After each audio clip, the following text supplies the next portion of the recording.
আজকে আপনাদের জন্য নিয়ে আসলাম খুব সহজ রেসিপিতে কুমড়ো ফুলের বড়া। প্রথমে আমি নিয়ে নিচ্ছি কিছু কুমড়ো ফুল। আমি এই ফুলগুলোকে সুন্দর করে ধুয়ে নিয়েছি। অবশ্যই ধুয়ে পানি ঝরিয়ে নেবেন এবং খুব আলতো হাতে ধুবেন যেন ফুলগুলো নষ্ট না হয়ে যায়। এবার ফুলগুলোকে একটা ছুরি বা বটির সাহায্যে এভাবে করে কেটে নেবেন।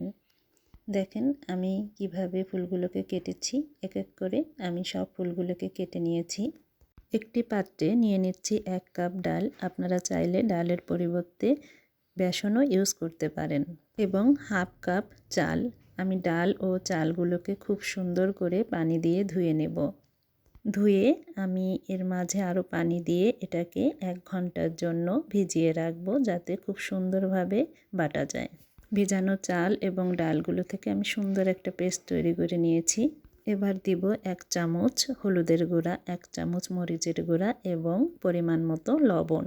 আরও দিব 1 চামচ পেঁয়াজ বাটা, 1 চামচ রসুন বাটা, 1 চামচ জিরা বাটা এবং 1 চামচ আদা বাটা। সবশেষে দিয়ে দেব 2টা ডিম। ডিমগুলোকে অবশ্যই রুম টেম্পারেচারে হতে হবে। এবার এগুলো সব সুন্দর করে মিশিয়ে সুন্দর একটা গোলা তৈরি করে নিব। দেখেন কতটা পারফেক্ট হয়েছে গোলাটা। একটা ফ্রাই প্যানে তেল গরম করে তাতে আমি এই কুমড়োর বড়াগুলো দিয়ে দিব। মিডিয়াম লো হিটে রেখে অবশ্যই ডুবো তেলে বড়াগুলো ভেজে নেবেন। এই খাবারটা কিন্তু ভীষণ স্বাস্থ্যসম্মত। দেখেন আমি প্রথমে এক পিঠ ভেজেছি, এরপরে আমি অপর পিঠও কিন্তু ভেজে নিয়েছি। ভাজার সময় লক্ষ্য রাখবেন কালারটা যেন বাদামি হয়, কিন্তু পুড়ে জানি না যায়। পুড়ে গেলে কিন্তু খেতে ভালো লাগবে না।